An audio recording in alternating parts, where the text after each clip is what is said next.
Okay, good evening. Going to call to order our full commission meeting of the Greater Hilltop Area Commission. Tonight's Tuesday, May 2nd, 2023, 6:30 p.m. Going to call the meeting to order. Our secretary is not going to be able to be here tonight, Joe Argero. So I'm going to ask if we could just take a quick vote to have Victoria be our secretary for the evening. She'll be working on approving our minutes from last meeting and taking notes this evening. So everybody in favor? Anybody opposed? Perfect. Welcome to the secretary role tonight. You do it all. You do it all. Okay. So I'm going to get you busy right now. If you do a roll call, see who's here tonight. Both Joe Argero and Kayla Davis said they will not be able to be here tonight. So I just call the names, right? Yep. Dan Fagan, I'm here. Victoria Bates. Oh, yes. Joe Argio. Argero, no. Ardro. See, I don't even know if the name. Ardro. Josh. Yeah, I know. Josh Paxton. Here. Leah Bruno. Here. Kayla Davis. Yeah. Antoinette Kifla. Here. Josh Maddox. Here. Andrew Strecker. Here. James White. Here. Simon Dallas. Here. Jenny Kepler. I'm here. Victoria Klein. Here. Malik Moore. Here as well. And Rachel Winning. Here. Great, thank you. Want to ask if this is a copy of the agenda. It's here in paper, it's on the screen. Want to ask if there's any additions, anything you want to call out, anything that you would propose to be deleted from the agenda this evening? Okay, hearing none, I'll just move ahead with the agenda as it stands. Moving on to the approval of the minutes of our last meeting, which was held first Tuesday in April, and those minutes came to us shortly after our secretary got those to everybody. Any additions, edits, comments to the minutes of the last meeting? Hearing none, I'm going to vote to approve the minutes of our April meeting. Everybody in favor? Aye. Anybody opposed? Great. Moving on to the City of Columbus staff reports that are on our agenda. I haven't heard from Sergeant Brophy. He might have emailed me. He may be here yet, but moving on. Sergeant Brophy, if you've never been to a meeting, represents the Division of Police, and he comes here and often gives us updates, and we're able to have some questions and answers with them. So he tries really hard to get here. From our city attorney's office, Zach Gwynn, our zone attorney. I don't see Zach here yet this evening, but he's expecting. oh, that's right, he's on leave. He's had a little one. Nice, the baby is here, so congratulations. Congratulations, Zach, on the baby. I forgot all about that. So he won't be here this evening. So Avery Townsend from the City Council, she's with the Division of Community Engagement as a legislative analyst, is here. Do you have some report or some stuff for us tonight? Come on up. The microphone's already turned on. You don't have to mess with anything tonight, Avery. Mission after my own. There you go. All right. Nice. So the only thing I really have is that the West Side Council Community Meeting is next Wednesday, May 10th, from 6 to 7:30 p.m. It's going to be at the Run the Race Center, which is in the South Central Hilltop area on Wayne Avenue. So if you've never been, sorry, excuse me.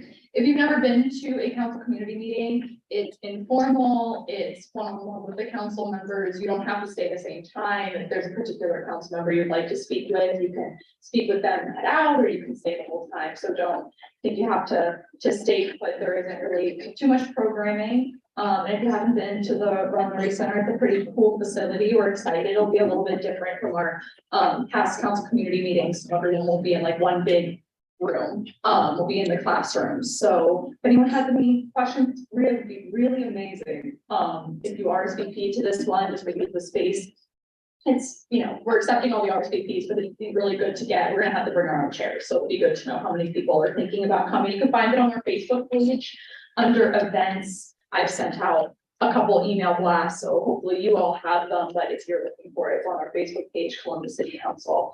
This is a Google form RSVP. So That's all I got. Thank you. Great, thank you, Avery. Olabisi Eddie, our neighborhood liaison from the Department of Neighborhoods, is here with us tonight.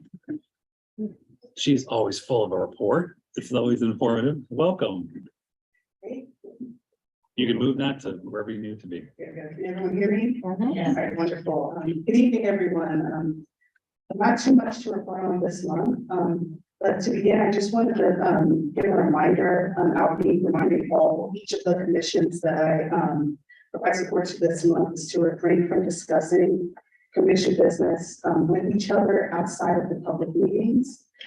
This is really just to, honestly, it prevents you guys from working more than we really need to by having meetings before and meetings after the meetings that aren't public, but it also contributes to transparency.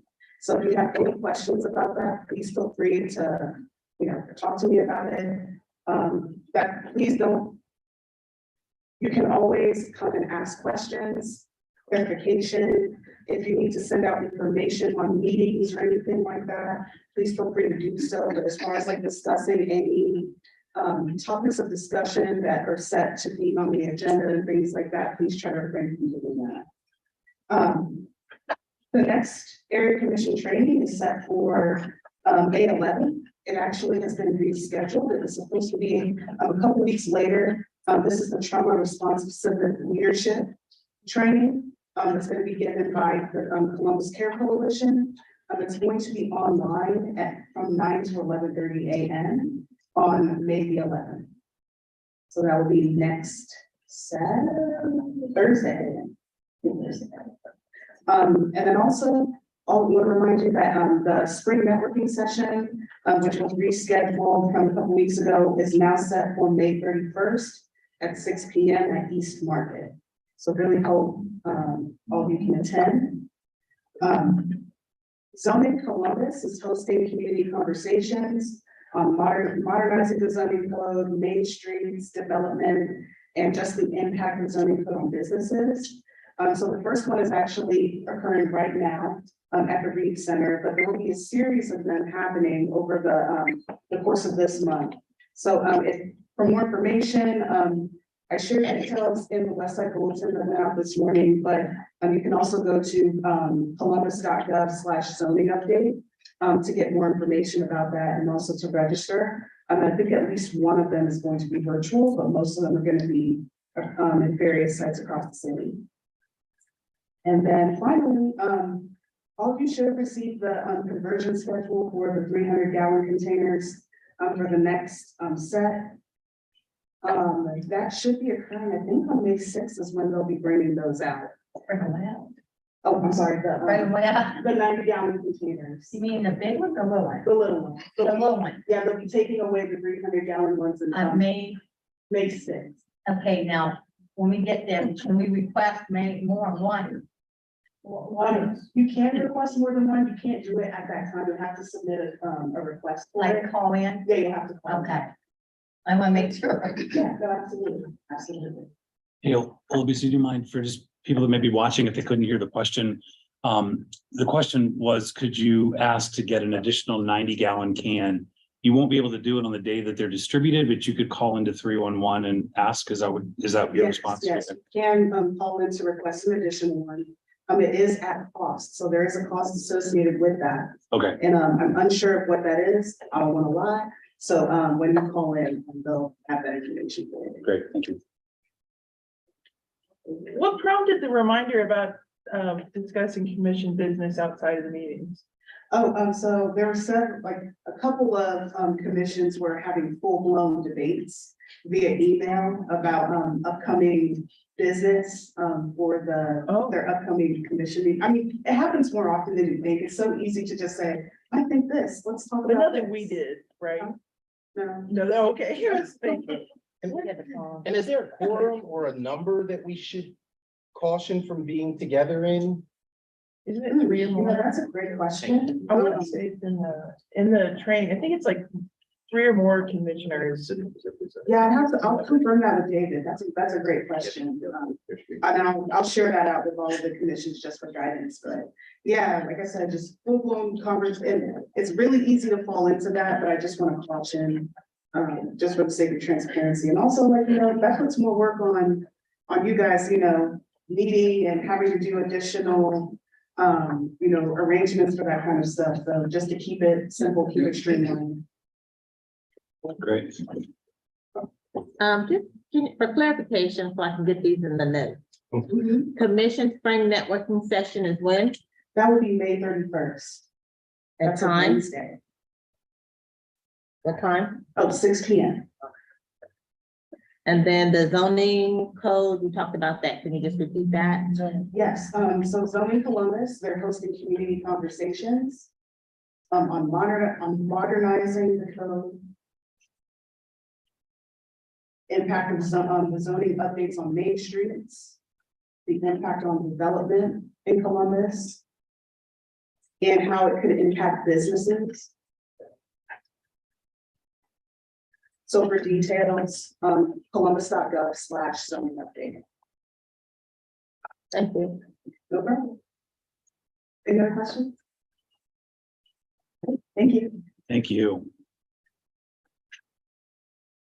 I don't see Nick Plow from also the City of Columbus Department of Neighborhoods here this evening. Who represents, is he probably doing his job out there? Sure. Nick gave a full update about the Envision Hilltop plan and kind of the progress last month at our full commission meeting, but I'd like to put him on the agenda. So we'll move on to announcements, see if he'll step back up. Does any commissioners have any announcements they'd like to share? I do, yeah, you- So conveniently rescheduled to the same day as the West Side Community Council hours is the Hilltop Leader GHAC Commissioner Historical Context Training that I had originally planned for April 26th.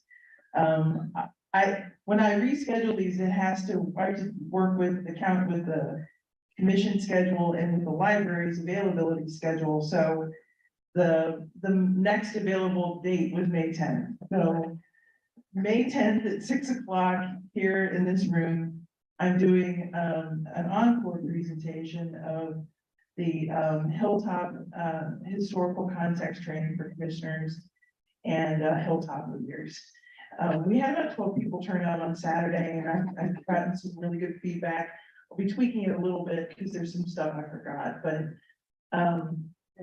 it was live streamed thanks to Josh Maddox, who is the bomb, and so there is a recorded version online, both on our YouTube channel and on our Facebook page. So, and if you have any questions, feel free to contact me. My email is on the commission website.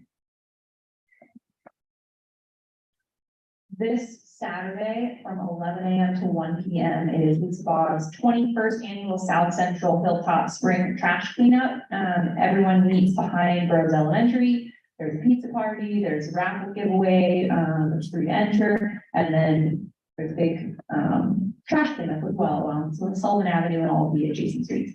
It's a great time. Come out, meet your neighbors. There will also be next Sunday, which is also Mother's Day. We promise your mother will be proud to participate. It's going to be a South Richardson Avenue cleanup. More details will be coming out about that soon. Keep that on Facebook. Thank you, Leah. Any other commissioners with any other announcements? Anybody have any announcements they'd like to share? You can just yell, yeah, thanks for standing up. It'd be great if everybody could hear you, but if you don't want to, you can just use your inside voice or outside voice. Yeah, outside voice. Good evening. I really don't have an announcement, just an introduction. So my name is Sharday Lacey Taylor. I am the community liaison for the Civil Service Commission. So my goal is to get out in the community more and educate citizens and residents about how to obtain employment with the city of Columbus. So if anyone has any ideas or any outreach initiatives, it could be anything from, career workshops, resume reviews, presentations about the city's hiring process, anything, feel free to reach out to me. My number is 614-645-8303. Thank you. Tell us your name again, one more time. Charday Litzy Taylor, CHARDAY. Last name is hyphenated for fun. LITZY Taylor, TAYLOR. Thank you. Thank you. Nice to meet you. Thanks for stepping up. Any other announcements?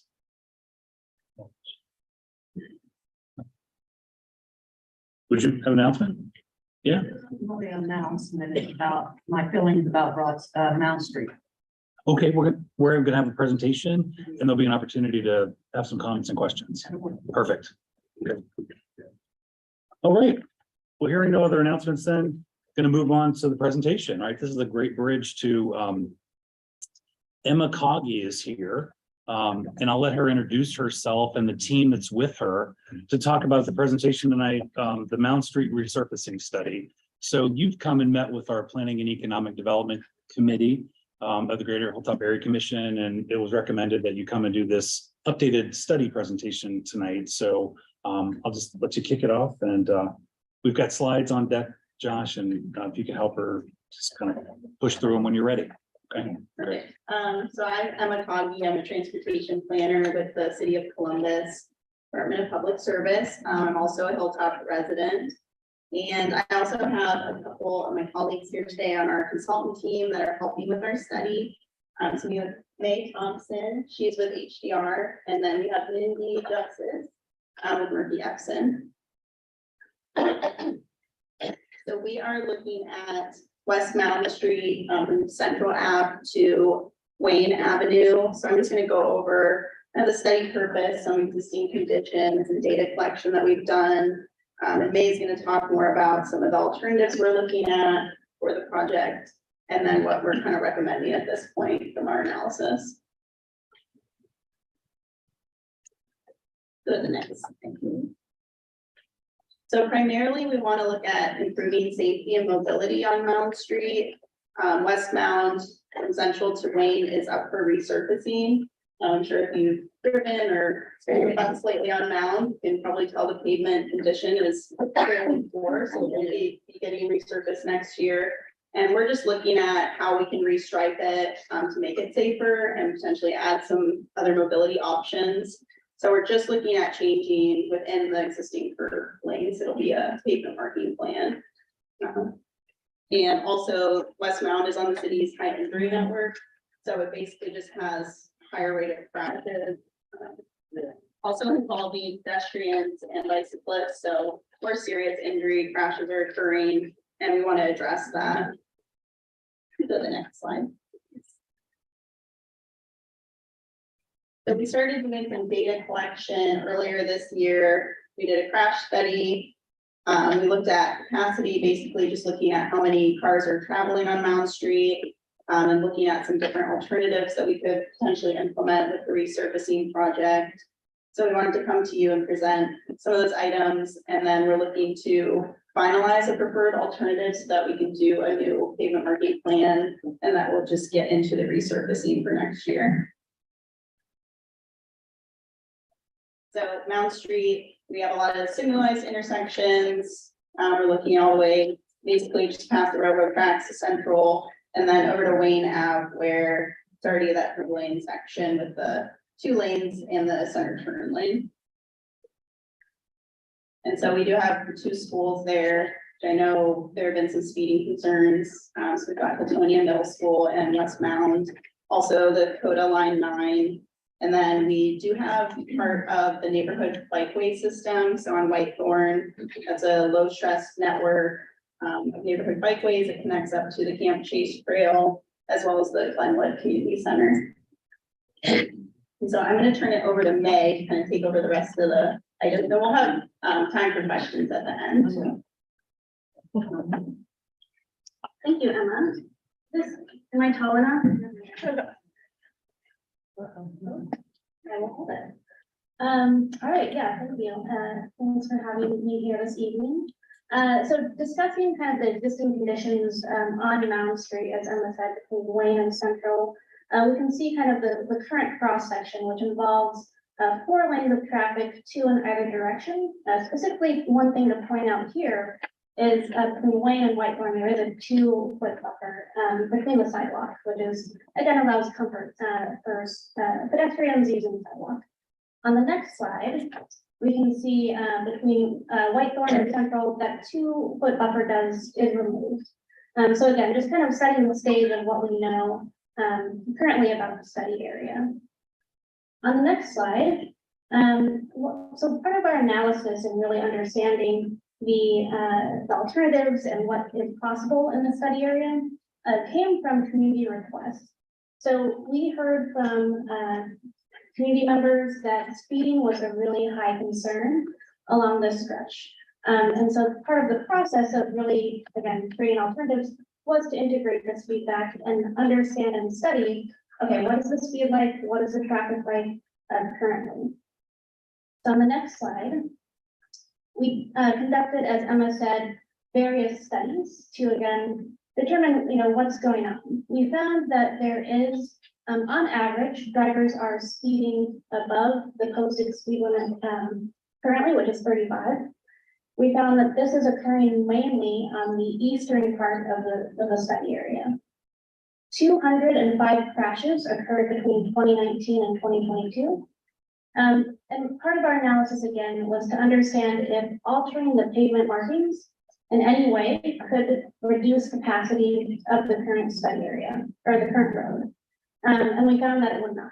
So there would be no huge delay or concern for actually changing the pavement markings. Next slide, please. So kind of this all comes to community requests, speed analysis, crash analysis, and traffic analysis, and leading to a solution of a road diet for West Mountain Street. On the next slide. So part of this road diet, maybe the question is, what is a road diet? I guess I'm curious, besides directly, how many people know what a road diet is? Well, maybe I think you guys could come up with something. So that's great. I think it's something that is, maybe it sounds scary, but what we know is that a road diet is a way to reduce the lanes and increase safety for the entirety of the road. So if you can kind of see on this photo, the one on the left, there's 4 lanes, and the road diet would allow 3 lanes on the right. So that basically converting 2 lanes each way, and then converting that to 1 lane each way with a 2-way center turn lane. And this is kind of a proven method to reduce crashes. So the Federal Highway Administration has found that this does reduce crashes by 19 to 47%. Next slide, please. So to kind of discuss some of the alternatives that we found with this road diet, we have 3. The first is inserting a 2-way left turn lane. If you go to the next slide, there are a few key things that are important that would benefit again the study area. By adding bike lanes, as you can see kind of on the bottom, bike lanes could be inserted. Part of the road diet allocates roadway to different uses, more multimodal uses. So we could have the possibility of having bike lanes, again, with 2 lanes of traffic and a 2-way left. This enhances operations and traffic flow. If we're thinking about Hiltonia Middle School, for people taking a left, this really easily allows people to move out of the way of traffic to be able to take that left whenever it's free. I'd also say that this improves residents who may have to move the left into their driveway as well. If we go to the next slide, please. So the second alternative that we look at is buffered bike lanes. So you can see that there would be a space gap, basically again pavement marking that would allow distance between the vehicles and bikes or bicycles. You go to the next slide. So this, again, could create a more comfortable, experience for a biker, and allow vehicles again to have that space. Also creating a safer sidewalk as well, right? So creating more space for bikes, but also, for vehicles, right, to have that right of way. The one, take or trade-off, I'd say, is that with this configuration, the 2 lanes of traffic would have to pause and stop traffic to take that left turn. So that would be kind of one of the trade-offs here. Next second. The third alternative is having a separated bike lane. So similar to a buffered bike lane, this would allow a physical distance or space between the road and the bike lane. There's potential to have some physical barrier to separate the bike lane. If you go to the next slide, please. With this alternative, there is a possible trade-off of not being able to actually have the vertical separation because of certain driveways. So that could be a challenge that could be studied further if needed. Again, we have kind of 2 lanes of traffic, and that left turn lane would be a challenge. Next slide, please. So after our analysis, we found that the 2-way left turn lane would be the most appropriate for this section of the corridor. Again, having that left turn lane allows easier flow of traffic, turning into driveways. It creates a safer corridor for not just vehicle users, but also bicyclists and also pedestrians. It also should be pointed out that to the west of Wayne Avenue, there is a 2-way left turn lane, which would allow basically the continuity of this to continue onward east toward Mount or through Mount to Central. So our recommendation is to have this in terms of the pavement markings for the plan. Next slide, please. Again, this is kind of just a reiteration of what the roadway could look like with these new pavement markings. Next slide, please. So now I will pause here for questions, concerns, discussion. But if you can actually go to the next slide, I will point out that we are in the public comment period timeframe. So if you have either your smartphone or you can use the QR code and it'll take you to a survey. You can use the website as well. And with that, Emma's contact information is also below. But with that, thank you for your time. However, I'll be here to make sure I jot everybody's name down and we get all the information. So I'm kind of just managing the middle so that everybody gets everything replied to. Was there no option to essentially combine plans 1 and 3 to have still the option of that middle turn lane, but some of those physical barriers, maybe not where there's a driveway, but you know, there are quite a few long stretches without driveways. Was there no option for a physical barrier as well? Yeah, absolutely. No, that's a great question. And I think The question for all. yes, sorry. The question was there an alternative where it combines both option 1 with the 2-way left turn lane and also protected lanes? And it is something that you know, we can further look at, but really the constraint now is the roadway. So given that right now it's 40 feet, basically dividing that into an appropriate amount, right, for a bike lane and for it being protected, it seems like the width is kind of the constraint right now. So my understanding then that you could do it for a portion, but not all, and it's not a portion. Does that mean too much changing of pavement or things? Does that make sense? Or is it consistently always? Yeah, I think it's consistently always done. The width issue throughout. Right, that exists. Does that answer your question? I think so. Yes. So it was the width issue of what, the availability of lane space or? If you're gonna have protected bike lanes, you need at least like a 2 foot buffer, so we just don't have the width within the curb lines currently. We are still looking at, you know, what's gonna happen towards the Central Avenue intersection. So that's something we can still explore, since it widens out in that section. Were you able to pull any data from the conversion on Sullivan? Yes. I know that we discussed that in the I committee. actually put it on the last one. Yeah, we have some before and after data from Sullivan Avenue. Yeah, the other one. Yeah. Okay. So I'm sure everyone's kind of aware of what's happened with Sullivan Avenue. They had a road diet. So kind of similar to what we're talking about before, to 3 lanes, except they had on-street parking, instead of bike lanes, but bump outs and medians were just added last year. So crashes have been reduced by 51% since 2020.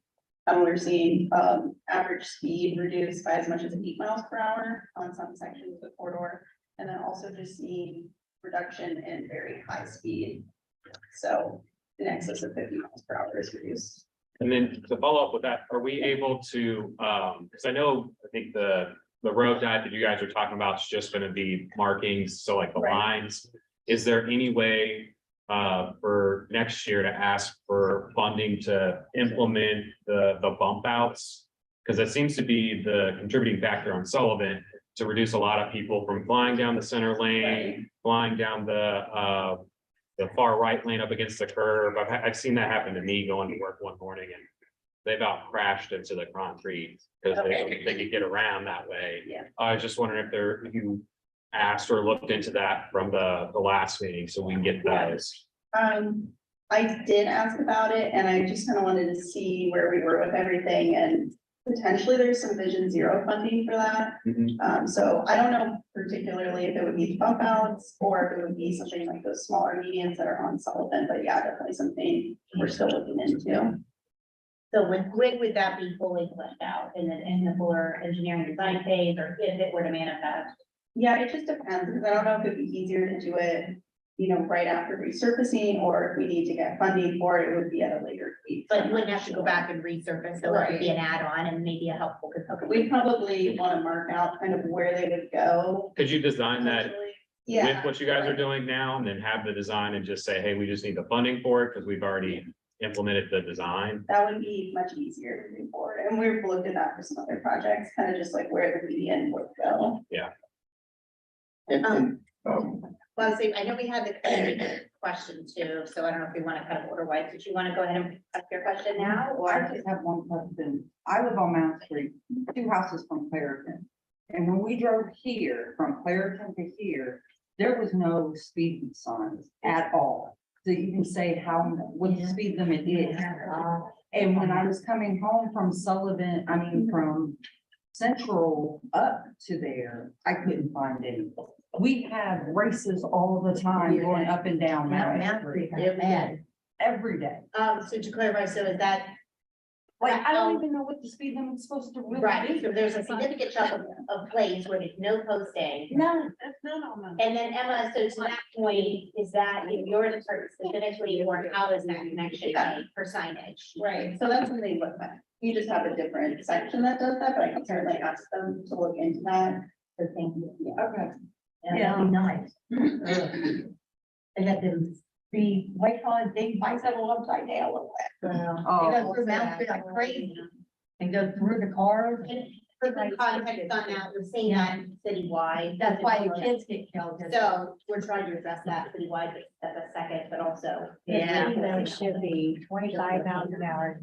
Just to make sure I get everybody, so yeah. No, just about the speed sign. A lot of people haven't even seen this one little speed sign coming west on Mound as you're crossing Hiltonian. This is 20 miles an hour.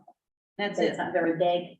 Well, I found out about it. It's yellow. I found out about the sign back in the 80s. when I was driving the school bus. Cause I went 6 miles over the thing and it stopped me, which was cool, you know, I needed to warn. But nobody sees that sign. I've asked them, no, there ain't no sign up. I didn't know said, until yes, today. there is. So there's no signs and where the other bit small, it doesn't really help the driver. It needs to say 50-mile-an-hour curve ahead. So Thank many you. people have wrecked into that curve right there at Wayne. And if I may have your first name, so I can make sure I've got Alice. Alice, and your name was? Rochelle. Rochelle? Yes. Thank you guys, I appreciate it. I have a paper to give y'all anyway. You can take Pamela down too. Pamela is in agreement and same kind of question, comment, thank you. Okay, now we also had, we start working our way. Going back to the Sullivan Avenue study, was there any correlating data that was looked at for Broad Street increasing, Josh? Increasing usage, because for example, I don't use Sullivan anymore. I use Broad Street because I don't like the way that it's been set up. I get stopped too frequently. It's just, the flow just isn't great. So I use Broad Street, and Broad Street's horrible because it needs repaved. So it's kind of, you get back and forth. So I just didn't know, was there any study done to look at that to see if people decided to stop using that corridor? I don't know off the top of my head if we have that. I know that, I mean, there are plans for Broad Street, so Oh, for sure. we have Well, recent Been data for on a it. year, but that keeps falling under. Yeah. Where the, I Yeah, don't think that's that. it would, Would be. but that's something we can certainly check. Yeah, we'll check into that because there's some longer range plans. I know, It's right, happened for decades. but they're moving forward, so. Every year. Broad Street, I was just on it from the casino to here earlier this Right. morning, even worse than it ever has. Well, and I would love to But- follow up, because I like to hear specifically, I work on those projects with city team members, including Emma, so I would like to just understand. We can what find the where that details are. money went to, because it just kind of disappears. Well, yeah, and I said, since we are really making good progress, I'd like to actually implement That that. would be amazing. Wouldn't that be nice? Josh, for a point of clarification, what was the question? If there was a study to see if the Broad Street corridor increased with the Sullivan Avenue updates. I'm gonna jump in real quick. I just wanted to ask, the first slide you showed, it had a picture, on that picture, there were 2 schools. But then as you showed the street level view, there were no school crosswalks. Would they be incorporated into this version of the design? Or would the school crosswalks happen later? It will be whatever is there existing would be replicated unless there's anything else that we would look at adding. And I know that like school signal, we're gonna look at too. Yeah. Where we live. Well, it turns in the morning. Yeah. School buses, and then it flashes all day, and then it turns back for the school buses to leave. Because that's where they race from. They race from Whitethorn to the flashing light. So you were asking if it's gonna be changed. The answer is, it'll stay the same. And can we see it? Because one of the legitimate concerns I'm hearing kind of come up, Josh shared how he doesn't drive Sullivan. Commissioner White shared how he saw someone try to go around him. I'd be fearful of the kids if we don't either have a permanent barrier between the bike lanes or that big visible crosswalk, that it's not going to necessarily make things safe. To see what the interaction between not just a car, but also a bike and a. And not just a regular size bike. We're talking, Right. when I first moved to Columbus, the best thing I loved about living in Gahanna was seeing 40 kids on their bikes going to school in the morning. I'd love to see that here, but not at the expense of their seat. Have you guys, for the alleys, how the big old walks, holes? You guys discuss that in one of them things? I know that they will do some like mill and fill of those. They don't actually repave the alleys, but they have. I know it's like an ongoing. got a real big old hole. All of them. It's the best way to put it if we want one request. That's always. But to log in Yeah. and make sure that folks are. Yeah, if you have a specific one, they might just not. go. Oh, you mean where Yeah, The name of it through the alley or? Yeah, where the alley's located. Oh, Like okay. maybe. Yeah, but it is really bad. And yet people That will speed log through it too. So that they can have that on file. I think I saw a hand up in the back. This, is that true? Or that? Yeah. Yeah. That's exhausting. Okay.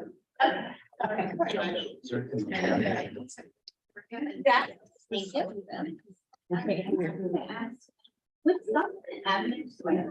Like, pump out today? Some residents complaining about, when there's heavy rain, and flooding. I'm sure people want to be like formal complaints about that. I just don't want to recreate the problem. Yeah, I can. One question I have for you that you may not know the answer to, but I would wonder, since I've heard general stormwater concerns, in general terms, is the litmus test, unfortunately, that because we've had the rain events we've had that have been way more severe, is it the general case that you can never fully solve for it right now until a bigger holistic solution comes to pass, kind of wherever you are? So it's my understanding that it kind of has to cool for a really long time before it can be like even fixed, if that makes sense. So there's concerns, which unfortunately, if you're at, you know, a heavy rain event, this very flash flood event, we may never be able to fully solve for that, if that makes sense. And that's what I want to know, is kind of data behind, is that kind of what you're seeing on the ground and people are talking about? Or is it another thing that can be fixed? So Yeah, I know Blueprints doing a lot of projects that will talk about specifically has a lot of stormwater issues. I don't know. So I'll get that noted and we can relay. Victoria, can you, I know you want to go ahead. Can you, restate what your question was? Oh, so it was about the bump outs on Solomon Avenue. I think I recall seeing some negative resident feedback about that, during heavy rains. I've not personally witnessed it myself, but I was just wondering if you could check the 311 requests for that, to see if there were any. Thank you.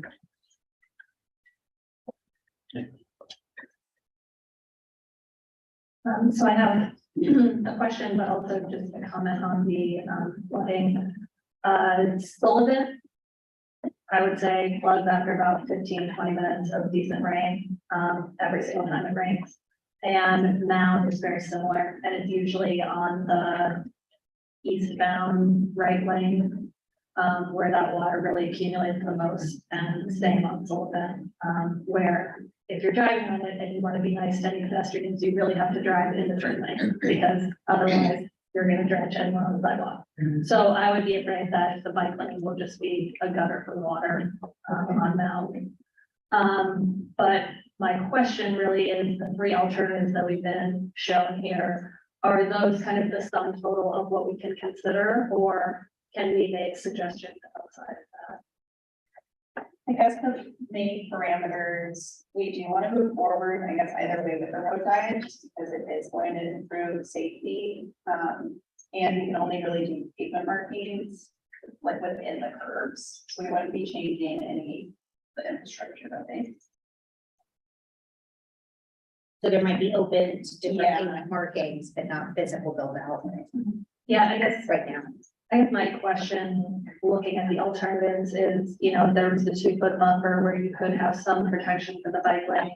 That you were talking about, it looked like in the example, flex posts. Is there an option or something that would be inexpensive, like flex posts, but could actually fit in the area where there's not a 2-foot buffer? You know, could you put like the temporary plastic dividers that you use in the short north when you're doing construction, you know? That don't really take up as much wind as some of the other protected options. So I just wanted to know if that's something that we could So then, suggest or. as far as to answer that, at least partially, because probably don't know all those answers, but it's my understanding there's a lot of state regulation, federal regulation with what is allowed to be where on a long run basis. Outside of specific construction permits. Does that apply here? Am I Temporary wouldn't be, you know, able to have that. permitted to keep out for an extended period of time, if that makes sense? So I wonder if something, but perhaps a reuse of a temporary, which would be a great idea, we may not be committed to for state and federal guidelines. That's. Yeah. Yeah.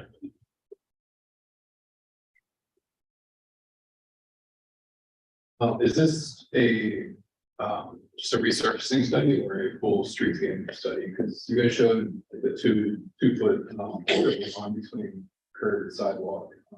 So I'm just curious, like, if you resurface, like, how do we know that down the road that other projects are gonna come along to promote safety?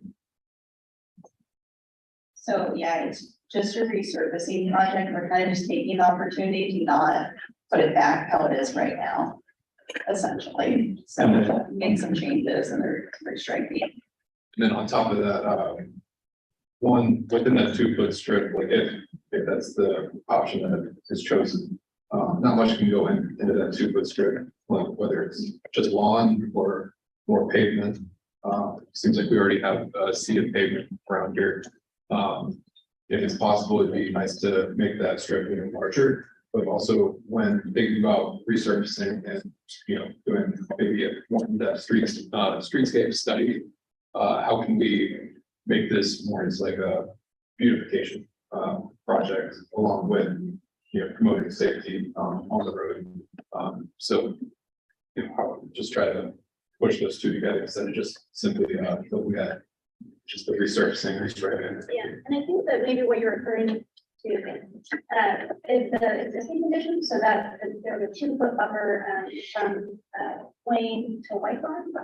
So I think and what we propose is still looking at kind of right away. But I definitely hear you, like, having that integrated. Well, and also what we can do is when we follow up with the stuff anyways with stormwater, what a plan may or may not be in the hopper relative, especially in greenery. Maybe it's doing something now, that's why we push this resurfacing back a year actually, so they're not tearing up like right when we put it down. I don't know exactly, I know it's over by the schools, but I have to confirm what the limits are. I think we're doing some sort of rain gardens, but They are, because I'm getting one in my front yard. So that's really help with that. But yeah, to do a full like reconstruction would, like, we're just funding the resurfacing right now. I mean, I think if you wanted to plan for that in the future, we have to find some funding source for it. It just more just like when showing graphics, just like not over promising. Yeah, that's- Or stuff, because or even just like saying that, yeah, maybe further down the line, and then like false promises that fall through, because we've been here for a long time, and heard that Broad Street's getting redone for a decade plus, and it just continues. So, I mean, like, I want to stay hopeful about it, but it's just, it's hard to stay hopeful. So we just try to continue to push, but I just want to try to put on the beautification process with resurfacing and streetscape stuff would be very beneficial to the area. Yeah, and I don't know if it's helpful to clarify for the notes or anything, but sort of in this conversation, it came up traditionally, right, to do resurfacing, and instead of just putting down the same thing, this is where the city said, okay, what can we do to make it better? So we get to do better, but we don't maybe get the opportunity to do the full on. Yeah. So that's kind of that distinction of, okay, we can improve some stuff, let's do that while we can. But it begins to open up the door to like, gosh, I want all the things, because that would make it a lot better. So just for kind of clarity of this possible way. There's an online question. Oh, great. What about putting bump outs on Steel Avenue? No, it's not in your purview, but online. It's not part of this, is that correct? Yeah. North of Broad. Okay. Good idea. I don't know. I would suggest that they put in maybe a 311 for that. I don't know if it'd be part of some of the other neighborhood projects. So we've been doing some. So if you'd like to respond online too, if you want to say that they could go ahead and put it in 311, or if they want to send us if they're wanting their email in the chat or follow up via email, we can then be responsive directly back.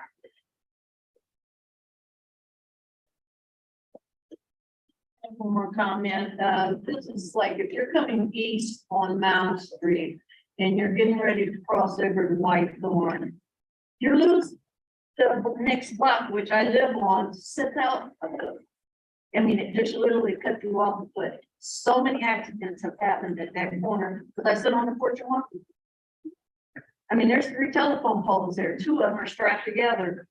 That if you're coming east, if you really pay attention, if the next block comes out, there's no warning to that. And that goes a lot of people, and there are a lot of blowing of horn, like you're too close to me, you know. That's because we set out and they don't pay attention to that. It's a little thing, but it's enough to throw you off. I've seen as far as if somebody gets so narrow, they blew the horn, they hit the curb, went airborne, the man's in the hospital. I watched a man die. I watched a dog hit this year. Because of all the speeding, trying to get from one life to the next. I appreciate that. Yeah. Oh, I have certain. Do you have a timeline, start, finish? And also do or can we go back on this, just a couple clicks, just to make sure all these questions talk about it. So we're gonna have a kind of public comment period for the next item. We have it for a lot of fun. And then want to kind of refine what our preferred alternative will be so that we can get started on the pavement marking plans this summer. Just have it wrapped up by the fall. And just again, to reinforce a lot of this pavement marking plan, a lot of requirements, so sorry, it's a little bit, it's a lot of the facts, but it is part of a whole statewide, very, methodical way to make sure everything is covered. So how long it takes, several months, right? To solidify and approved, correct? And then I'm not sure exactly when it will get resurfaced. They do different bid packages based on their funding and everything. So once we know more later next year, I can be certainly share that with you. So next year, but exactly what's Right, yeah. So I thought you had mentioned that you weren't going to necessarily add additional sidewalks, and I'm sorry, not sidewalks, crosswalks along that, but is there still an opportunity during the public comments for people to submit, like if there are certain intersections or anything that they feel there should be a crosswalk just for each projects? Yeah, that's okay.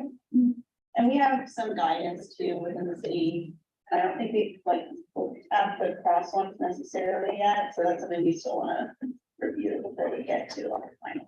Yeah, to that point, the public comments, that's the kind of thing that's very helpful, that even if it can't get addressed, it gets logged, and that would be brought into any future improvements. So if you or anybody you know wants to make a suggestion of where crosswalk should be in the vicinity, right, if it's along the street, this intends to be reinforcement from community members to justify, right, the time and the expenditure of public dollars. So it's helpful to pull those comments in, if you have the time and make the time. Okay, well, thank you for your presentation. I just want to encourage you to continue. We do have somewhat of a social media, outreach. So we have opportunities to get messaging, any other opportunities for public comment, Emma, any other public meetings that you have, just share with us. We can try to get those out to the people that pay attention to our Facebook page and, the opportunities that we do to stream meetings. So anything that we could all do to help. Yes, I'm gonna ask a final question. Have you done any mailings, any kind of outreach to homes? Yes, we did an initial mailing to the affected residents, but there's a nuance to that with the postal service, right? So we can only get it so perfected. So it's also important to talk amongst ourselves here. So we did an official mailing, you get a handful of address, not sendable. So we don't actually have intention on doing an entirely additional public meeting. Instead, it's to full residents to have a conversation, not necessarily make them come out at a different special time. To meet you where you are, you're already here. So we'll be looking at social media, how that might be a good fit, since you said that's a good resource. Okay, great. Thank you. Thank you very much. So up next, it's 7:20. We're just about almost on time. We've got Alex Sauersmith here. This was an important conversation. And Alex Sauersmith is here to give us an update on the zone in Columbus. Spring project update. Yes. So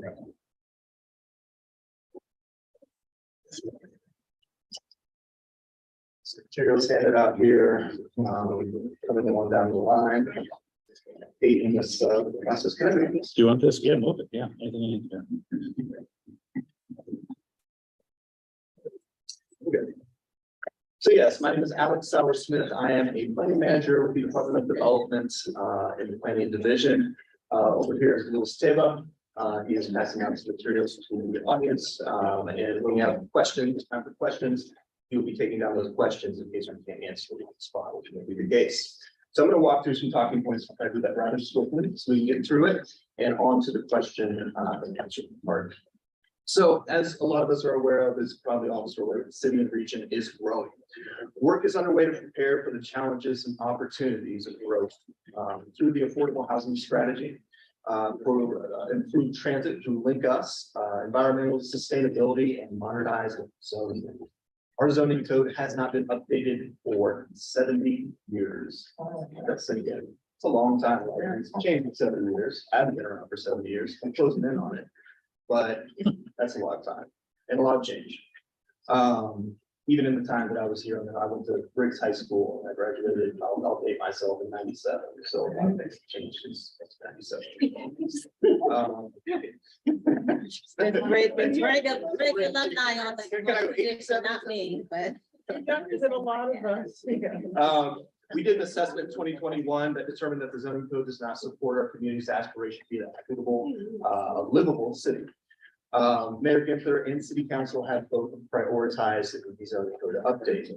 So this process is to modernize our zoning code, and it will start on our corridors. The size of the city and complexity of zoning and its calls for a phased approach of modernizing the zoning code. Zonin has identified 62 main streets. Zonin is the name of our zoning code updated and commercial centers that make the most sense to start the zoning code process. We will move into the neighborhoods later. We'll to ignore those and just concentrate on the corridors, but that will be done at a later date. And to start along the corridors first. Data, policy, and public input all tell us that the corridors are the best place to start modernizing our zoning code. Excuse me, I don't know if the microphone's working. Can everybody else hear? You have to be close to it. What do you do? Yeah, okay. Go ahead. I think I'm broken. Can I take it? Can I take it? I just broke it. That's all right. I'm sorry. Just bothered.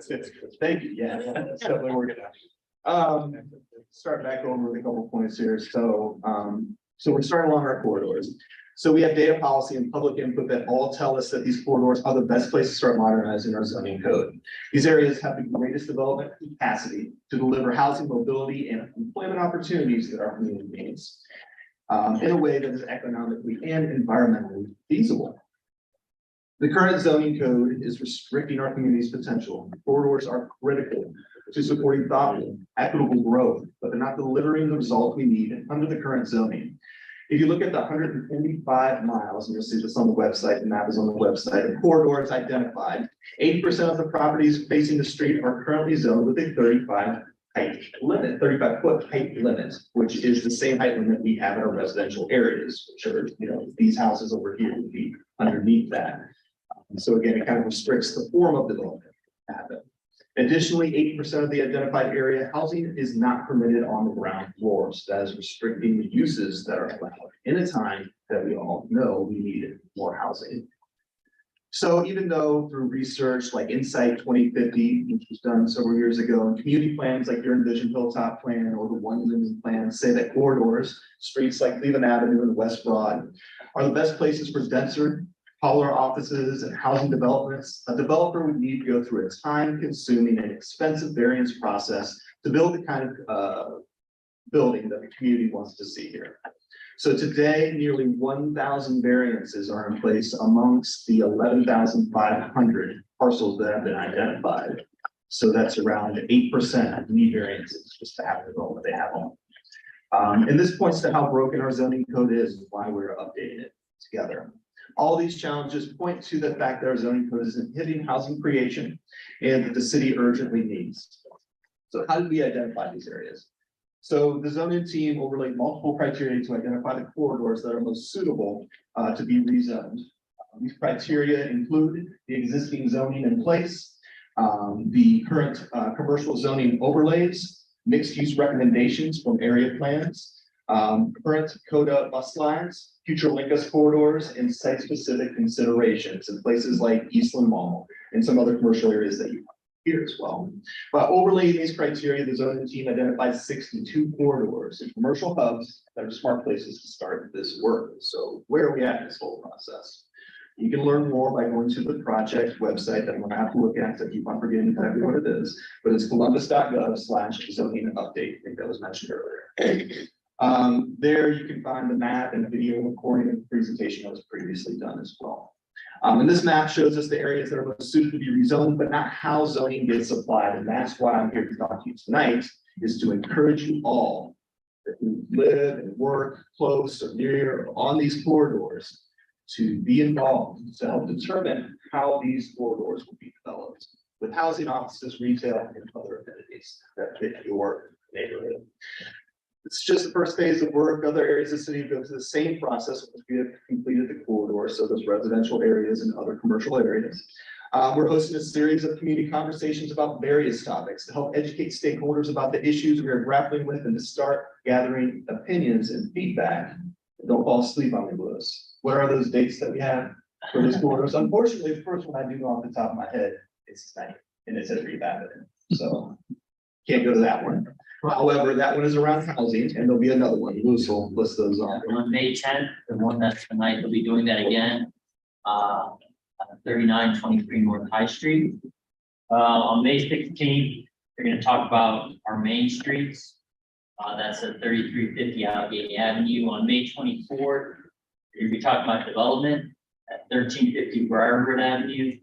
And on June 1st, they're going to talk about main streets again at the Schiller Community Center.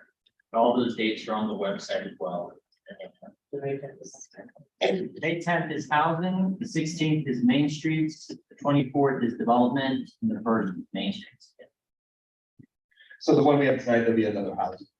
So go to, I will show up to that one because I can't be at it. We will also, in addition to these community conversations, we will be hosting 4 workshops in July and August. Those dates, times, locations to be announced. That will really get to dive deeper into the details about potential code changes and understand the impacts and trade-offs of those changes. So please, again, encourage your neighbors, friends, and other community members to attend those events and to get involved, whether online. My word is one thing, your word is a whole other thing, because you live in the neighborhoods, you interact with people, you have that place here in this space. You can join our emailing list or mailing list to get more information about the feedback. As we continue through the process, you can access our calendar and join our mailing list by using the QR code on the flyer handout, not the ones that I gave the commissioner for the flyer there. Yeah, that'll work for that. That's what I have for you this evening. So with that, we can take questions however you'd like to do that. I will try to answer to the best of my ability. If I cannot, I will follow back up with a better answer that I can provide to you this evening. Commissioners, are there any questions? James has. This isn't related to the main corridors, but I did read somewhere that City of Columbus is doing a pilot project for ADUs. Do you know, do you by chance have any updates on that, or what all that entails? Because I know that that was a strategy that they're trying to use to tackle some of the housing shortage. Yeah, I have a kind of a ton of knowledge around that. So the other planning manager, my section will be managing that process. So we'll be working with a local designer with that to come up with some different designs that could be kind of, placed in someone's backyard without having to go through the full process. That kind of like pre-approved, pre-baked designs to make it a little bit easier, both to get them on the ground timing wise, and then hopefully make those a little more affordable to a wider range of folks. So obviously those things are income generating. It can, also create a place for generational living on the same property, which is quite important. And also offers opportunities for folks to live in neighborhoods they might not be able to access otherwise if they didn't have a relatively affordable rental unit. So work is coming with that. So it should be unfolding throughout this year. I don't know about public input and stuff like that. There's going to be in that process, but keep it for that for sure. Can you clarify that? You said the acronym, was it an acronym?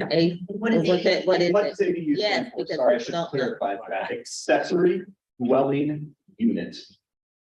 And usually in this context that we're talking about that would be, usually you find those as a unit above a garage, right?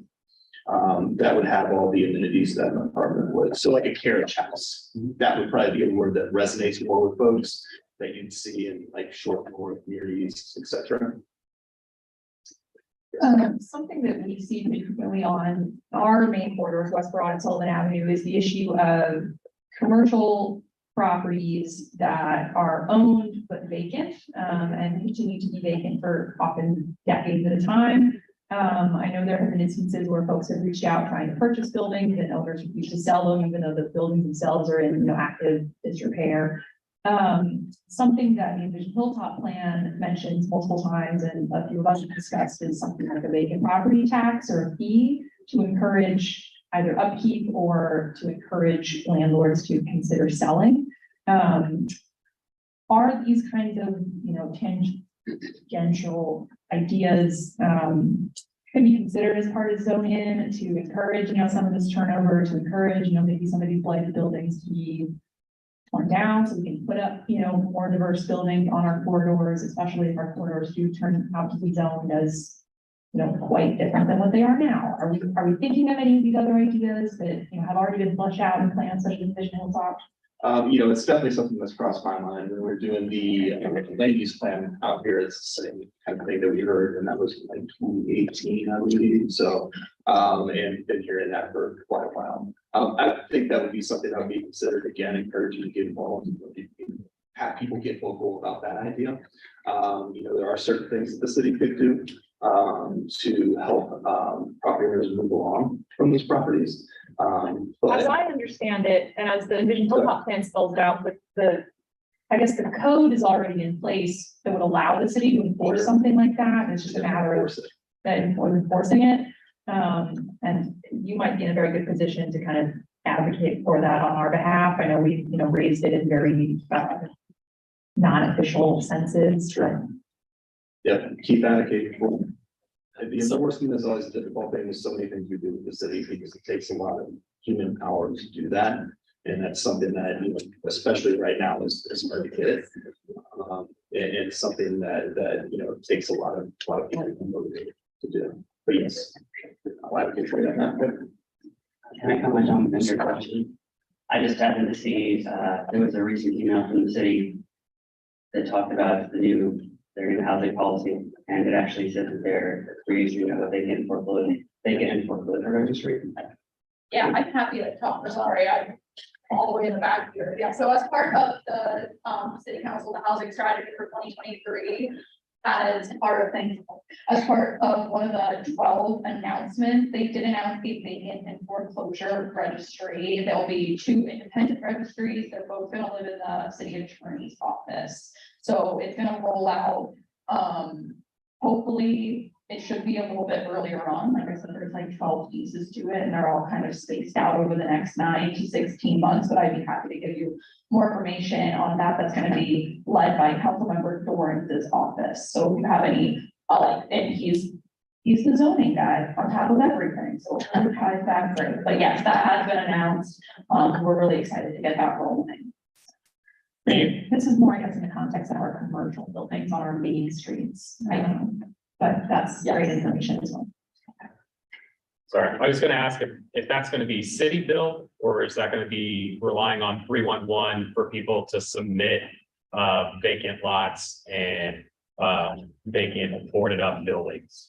So the city is going to require participation in registering your property. So it's going to live within the city attorney's office, but what exactly that looks like when it gets fully fleshed out, we hasn't been legislated yet, it has been announced. So I don't know, but I'll be sure, because I know with like short-term rentals, that registry has kind of been through a couple different iterations over the period of time it's been announced, but that's going to be back too. No, you're good. Thank you for asking. It's a step in the right direction, right? Incremental progress. It's so many years, and there's a lot of incremental progress, but we can make progress. So you probably can't answer this, but isn't the logic based on what Leah said? If the zoning were different along the corridor, would be more interesting potentially to a developer to offer a good price to somebody that has a vacant building that can do something with it. Right. Isn't that an outcome of this potentially? It's definitely a potential outcome of this, kind of looking more towards like a mixed use zoning where you have more flexibility in what you can do. Obviously, it's gonna be more attractive. But folks that have been sitting on it waiting for that, however much millions or millions of dollars sale that they, had dreaming of all these years. Can't find anybody in commercial property developer to do that. This would definitely open that up, and that's part of it. To, again, to the talking points of going back to saying, this would allow not only more attractive for developers, but also allow communities to have more input on the flexibility of what is going to happen there. So maybe you have interspersed residential, commercial, and when you say mixed use, it's not just in one building necessarily, mixed use along the entire corridor. So you have the right mixes of uses so that you can potentially have all the services, all the goods that you need within a short distance. So it's very accessible.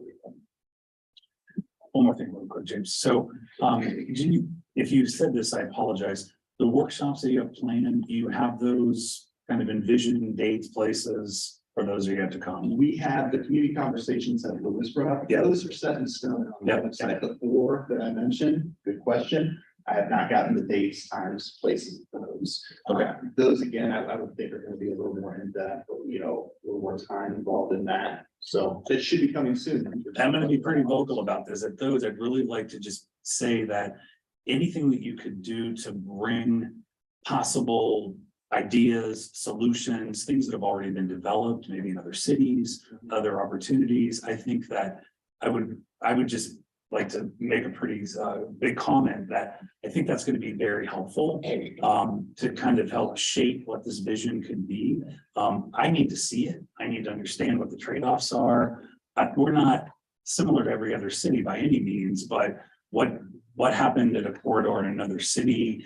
What were the pluses and minuses of all of that, right? I think it's important to kind of ground a conversation in real examples. So, well, there may not be another city like Columbus out there, that there are certain parts of the city that are similar to parts of other cities. And I'm lucky enough to have Louis here tonight. I'm not going to make him speak on it, but he headed up our CDID, which is the Columbus Development Database. Yeah, or CD, that's right, CDD, Columbus Development Database. So what we did is we had, he organized a lot of our planners to go out and document a lot of these developments. Best practices, worst practices in some cases, did a lot of photos around that. And then we have a lot of data to back all that stuff up. So people can really visualize, this is what this density looks like here. It's not quite as intimidating as you might think it is in other places. Or, this is the kind of development that can be done when you have a certain kind of zoning in place, et cetera. So absolutely, that's the idea. They've already tapped us to start providing some of that data and those visualizations. But looking at what other cities done, yes, but then we did a lot of that at the beginning as well. So I think a lot of that will come to this service. These events. Nice. Yeah, we have examples from most of the city, Hilltop as well. We have examples of each thing. Yeah, we focus more on land use for ours more than zoning. So the policy side. Do you know if there's going to be any text in the zoning update that's going to kind of push developers back to a community level when it comes to design? I know that we in the Hilltop don't have an overlaying architectural design for our main corridors, like other parts of the city. I noticed that like some developments, this is what we're doing to you instead of asking, what do you want to see it look like? And I don't think we're in disagreement that we need these overlays with mixed use. I think we would all be on the same page if they kind of fit into our neighborhood and didn't stick out like sore thumbs. So do you know, again, if there's going to be any text that kind of pushes the developers to actually design something that fits the neighborhood and doesn't stick out like a 15-story high rise?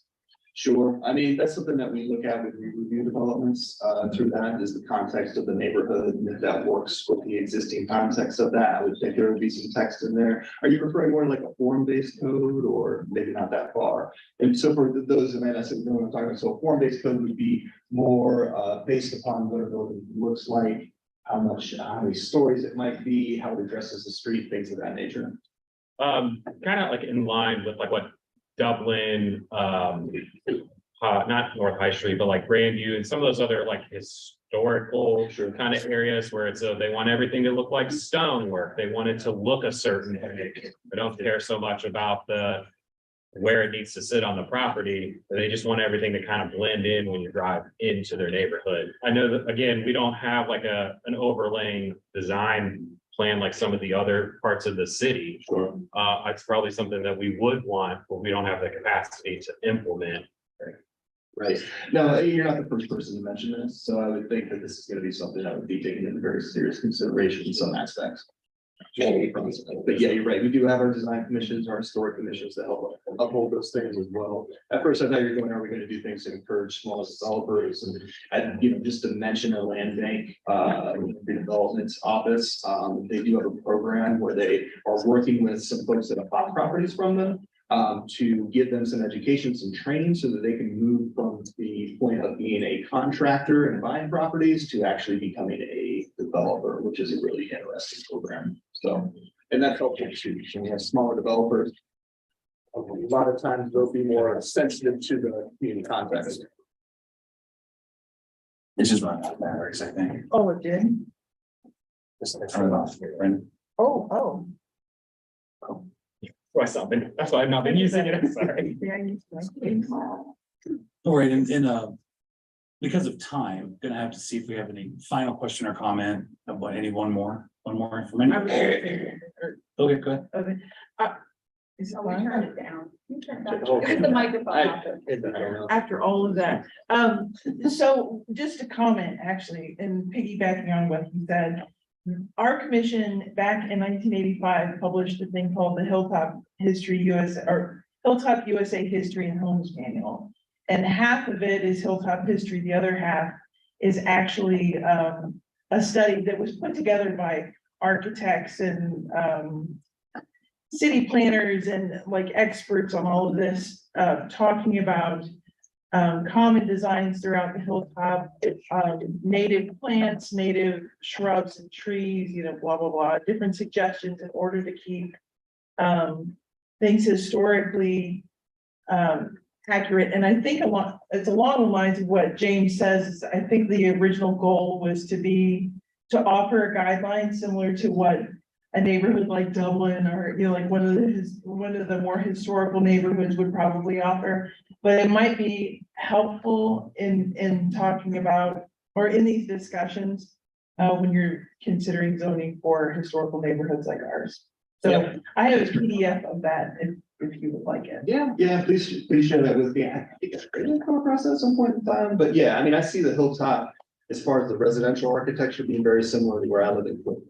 You have a wide variety of architecture. It's very interesting. It's a lot of good stock still.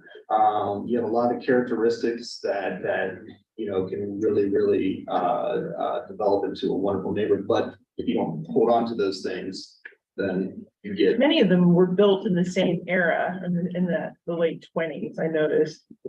Yep, same thing for the kind of buildings at the same time. Yeah, I'm always impressed by the housing stuff. Thank you for your update. Yeah, hope we'll have you back. Absolutely. I think you all have my contact information. Feel free to reach out to me. You know how to engage the folks in there. If you want my contact information, happy to provide that to anyone to answer any questions, grab coffee, something like that offline. So happy to do it anytime. All right. Thank you so much for your time. Thank you. All right, so moving on to reports of officers. I just have some quick reports as chair. I actually sit on the committee for zoning Columbus. There's some area commissions that we're asked to represent, and so our next meeting is tomorrow at 4 o'clock. So if anybody ever wants to talk to me, that's part of my role, is to take the kind of feedback, questions, ideas, thoughts, and it's my job to communicate those outwardly also. So our next meeting is tomorrow. It's a 3-year project from what I understand, so it's kind of a 3-year commitment of the way this project will unfold over the next 3 years. Avery, thank you.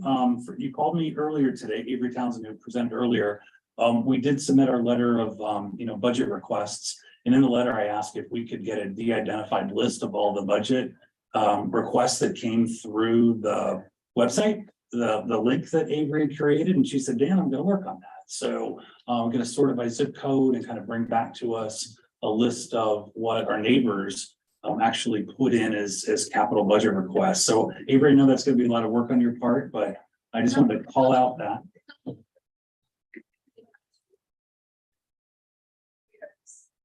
And gave me the brilliant idea of organizing it by zip code. That is so smart. I plugging things in to Google Maps. Yeah, I think, I'm happy to provide that. So I'll do names and addresses off, obviously. Right. but, yeah, that's a great question that were answered. Yeah.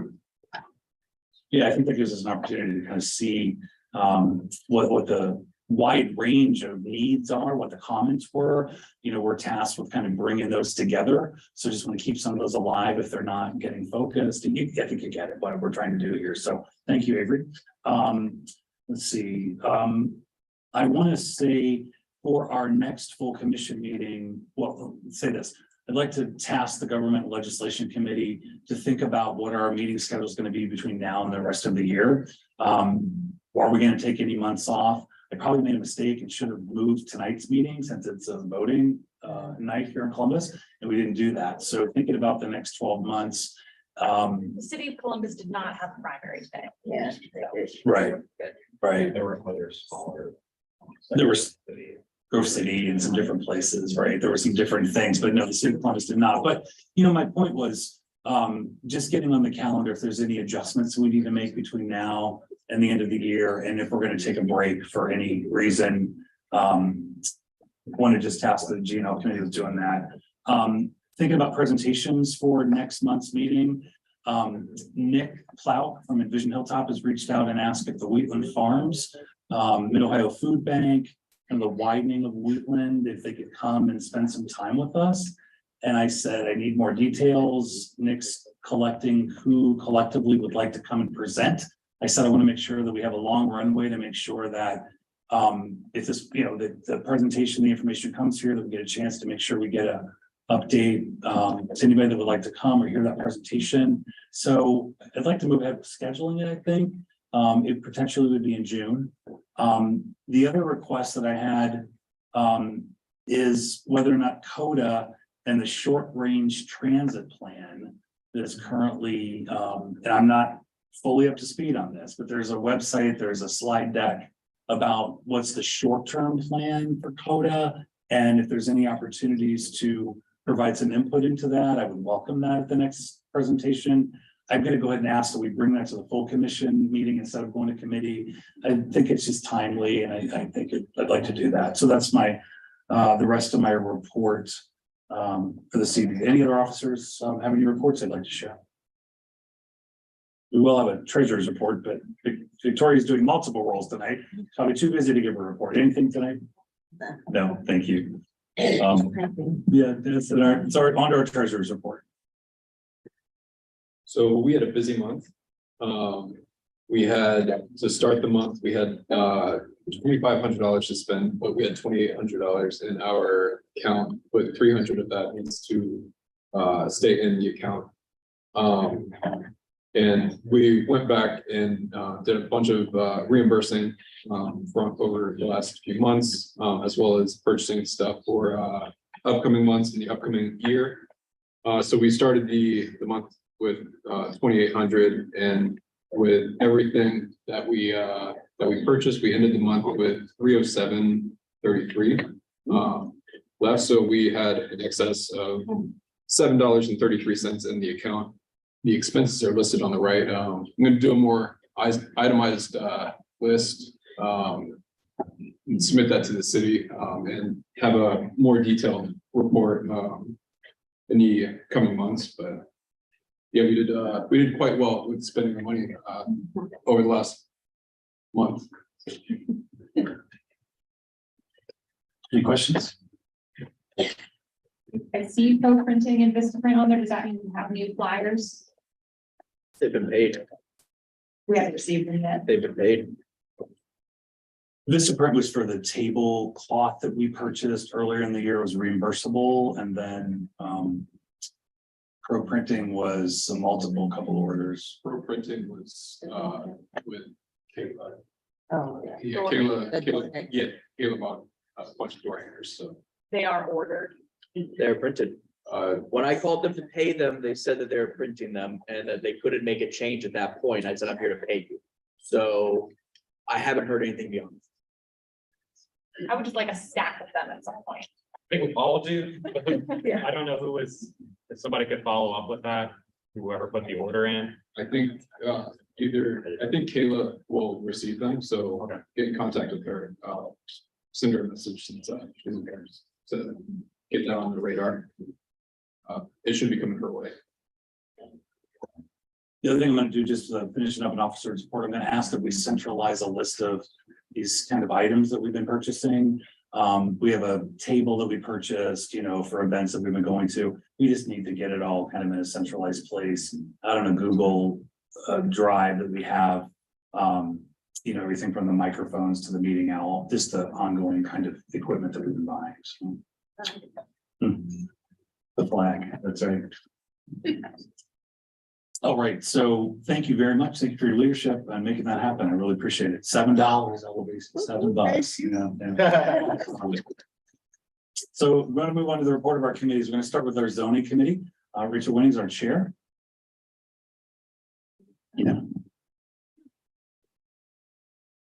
I am going to begin with our single presentation from zoning, which is Juliana Silvera. And this is going to be very, very quick because we have already considered a request on this same property. It is the lot on West Broad 2327, which is where the Huarache Belows food truck is parked. We voted in favor of allowing the food truck to park overnight. And we discussed at the time that they would also need a variance for the existing fencing, which blocks the headlights of cars that park in the lot from hitting Broad Street and the surrounding properties. So Juliana's here to just describe what she's asking for. Go ahead, Juliana. Thank you, Rachel. Pretty much said everything. A couple of months ago, Huarache is a business that's in place. Probably familiar with that. It's great. We work. But just get closer to it. Yeah. So we are helping them with some improvements, and part of it, for us to be able to invest on the business, they need to be big and be able to stay there. So we applied for a variance for them to stay overnight. And during the process, we discovered, and I came before the committee and got that approved, but in the process, we discovered that the kind of buffer that the zoning code asks for, it's not this kind of fence, but they further advised that it would be okay, because there's no headlight in the face of the project. That's the ask. I did look up the code, which is the actual section that they're requesting a variance from. 3372.607B requires fences to be made of metal, not exceed a height of 4 feet, not be made of chain link. I think this isn't the right material. That's probably the variance that we're really granting, but it is the existing fence. And at the zoning committee, we voted unanimously in favor of granting this variance. Are there any questions?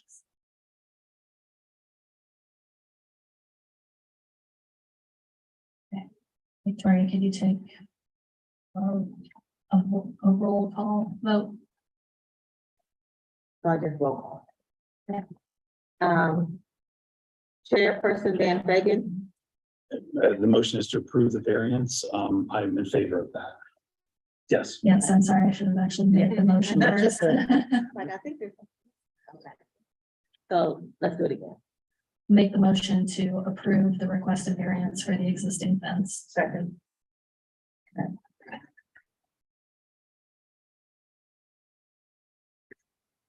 All right.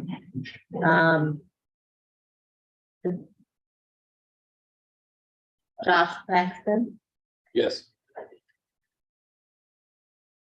Joe. He's not here. Oh, that's right. He's not here. I got it. You're doing a good too. job. I know. There's a lot of typing. My fingers hurt. Okay. Let's see. Leah. Yes. Kayla's not here. Ms. Kepler.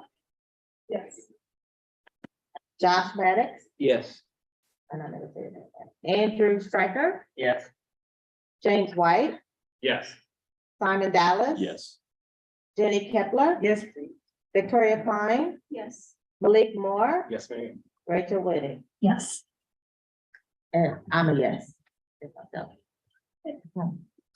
I will complete, the form that was sent to me and forward that on, so we should see that within a couple days.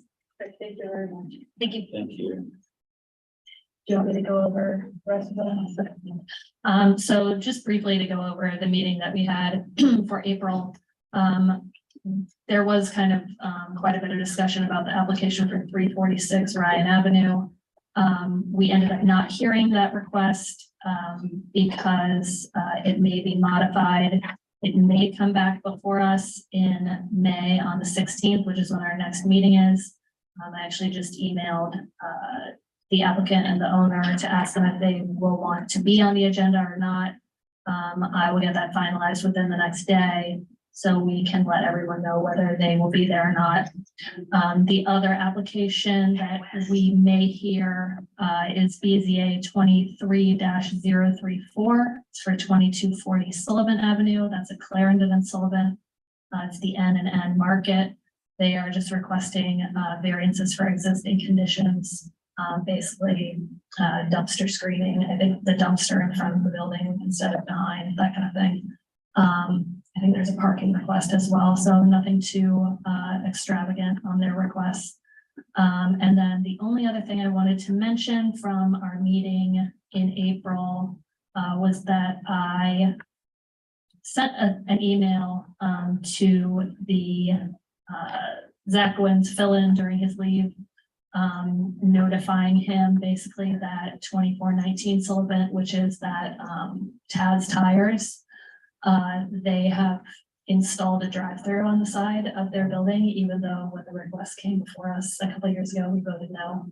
And they never brought that application to city council. So there isn't an actual variance in place for a drive-through. So before they start operating it, I'm hoping that the city will tell them that they can't. So we don't have all those cars going in and out of there. And that is the only other thing I wanted to mention. So next meeting, 5/16, 6 p.m. here at the library. We may hear the Ryan Avenue, and we probably will hear 2240 Sullivan. Great. Great. Okay, on to our community relations committee, chairpersons Kim Davis and Josh Maddox. Do you have a report this evening? Sure. Perfect. So we met on the 25th of April, and we discussed some of the recent purchases, which we purchased 1,000 door hangers, so need to get those passed out to various groups. So as mentioned previously, I don't have the information on the order other than the payment, but Kayla submitted the order, so we'll have to talk to her to see when those will be finished. They didn't give me a time frame. They just told me that they were printing them. And then we also talked about table locations, canvassing ideas, things of that nature. So if you guys have any events that you think that we should be attending this year, I would like to kind of spread out a little bit further than we did last year if possible. But if you have any events that you think that we should be attending, please feel free to send over an email to me and I can get that added to our list as well. And we'll be putting out requests once we have the set locations for volunteer opportunities as well. Our next meeting will be on the 23rd at 6:30 p.m. at the Design Refinery. Thank you. On to our government and legislation committee, our chairperson, Leah Rudno. We will be meeting this month. We have not met in the last couple of months. Our meeting will also be on May 23rd at 7 p.m. or immediately after the Community Relations Committee meeting, whichever comes first. We will have a representative from the League of Women Voters of Metro Columbus coming out to discuss our new citywide redistricting with our city council districts and what that's going to look like for voting. We are also going to start talking about our area commission elections. I know it's only May, but those are going to come up quick. So if you'd like to come out and talk about those, if you were considering running, if you're considering running for reelection, I highly encourage you guys to come out in May. And we will, per Chair Fagan's suggestion, talk calendar adjustments for the rest of the year. What was the date of your meeting? It's May 23rd, immediately following the Community Relations Committee.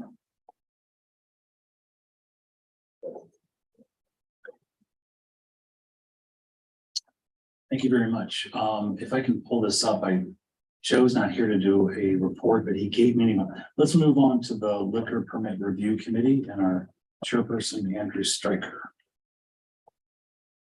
Yes, we'll be having a meeting on May 16th, just after the zoning committee. So whenever the zoning committee business concludes, we'll start with. Thank you.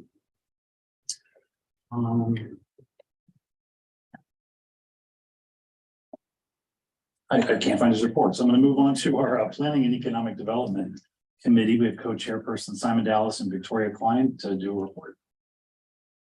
We met on 4/27 and we talked with John and Lisa from the land bank. So we got to learn more about how the land bank operates. They did clarify for us that only new builds will be reviewed by GHAC and the Planning and Economic Development Committee. Our next meeting is going to be May 25th at 5:30 at the library. And we will be meeting with a representative from the auditor's office to discuss property tax appraisals. What time is your meeting? I didn't do it. 5:30. Okay.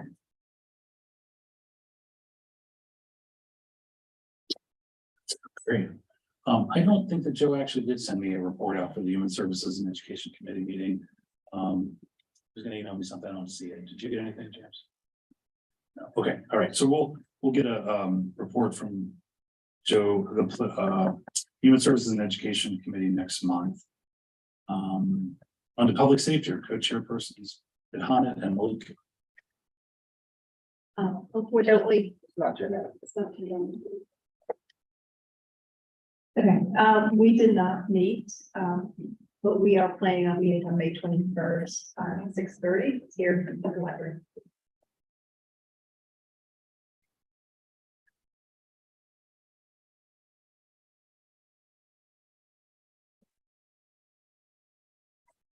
Okay, thank you. For Recreation and Parks, our chairperson, James White, do you have a report? Yes. We did meet April 15th at Hans Park. The report will be coming out shortly. Just need to have it reviewed by another commissioner. But the overall condition of Hans has not changed from the 22 grade poor. That's because there's a lack of site improvements, either due to the playground, tree canopy, the shelter, signage, and things like that. Again, that report will be out hopefully tomorrow. I'll look for the link on our Facebook page. It'll be uploaded to our Google Doc drives, where you can also find this year's schedule for all the parks that we're going to be visiting. We're still on track. Thank you to the weather for holding out. This month we'll be meeting May 20th, 11 a.m. We're going to be starting at Rhodes Park, when we're going to be making our way over to Wrexham. Again, this is to do a litter cleanup along with a park audit, so that we can get as much information as possible to get over to the city of Columbus for capital improvement requests and overall park improvements.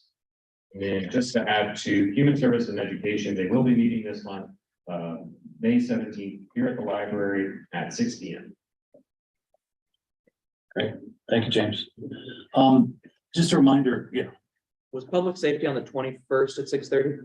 25th, okay. So just a reminder for anybody that might be watching in on Zoom, Facebook, or looks at this maybe a week from now, our website is here on the agenda. cbusareacommissions.org/greater-hilltop. That's where you can see a calendar of all the committee meetings that we have and when they are going to be happening over the course of May, June. And as we announce them, Josh is phenomenal. He just is live updating the calendar. So all the meetings here within probably the next 3 minutes will be on that calendar and stays pretty up to date. Also on our website, there's a description about what each of our committees, the kind of their purpose, their charter, And so I was able to find, thanks to Joe Argero, he did send me a little bit of a brief. So I'm going to do a quick report on Human Services and Education Committee. They've come up with a description for our website that we'll hopefully be posting. The GHAC Human Services and Education Committee works to address negative social determinants of health, helps to align community resources, and advocates for investments in public spaces that improve the lives of Hilltop residents. The committee has decided that that's kind of the focus of what that committee's work is going to be. And so that description we can add to the website. I would approve to make that describe the Human Services and Education Committee. We did make a purchase, Joe said, through budget dollars to buy a mapping subscription to be able to actually be able to pull down data and be able to map it across areas of the greater Hilltop. So we were able to make a small investment about $100. So we're excited to be able to bring some of those metrics forward and visualize some of the potential needs that exist, some of the data that's out there. He wanted me to report on that. He said the committee had a productive meeting with Kevin Orr about the Shalom Zone, requesting a letter of support as part of their work to support the Envision Hilltop Plan and the people subcomponent. That letter is expected to come before GHAC in June, and Shalom Zone will be providing it, I think is what he wanted to say. So Just a guidelines. all right, so Joe will be presenting that as part of his committee report next month. I haven't seen it, but he'll make sure to get that out to us. I'll try to get that out to everybody a week ahead of time before the agenda. I apologize that the agenda came out so late this time. My goal is to get it out a week ahead of time.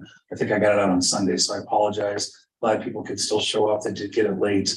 I'm going to continue to try to, and I'm encouraging any other commissioners to use that constant contact website that we have. If you need the username and password, let me know. I could do a quick training on it if anybody wants to use it. If you want to start blasting out, we have a read rate of our emails of about 40%, like an open rate, which is pretty good, considering the mailing list that we have. So the emails are being opened, and so that's good to see. So that's it for the committee reports. I'm going to move on to unfinished business, which we don't have any, nor do we have any new for the agenda tonight. So I'm going to make a motion to adjourn our meeting for this evening. Second. All in favor? Aye. Thank you. Thank you for being here.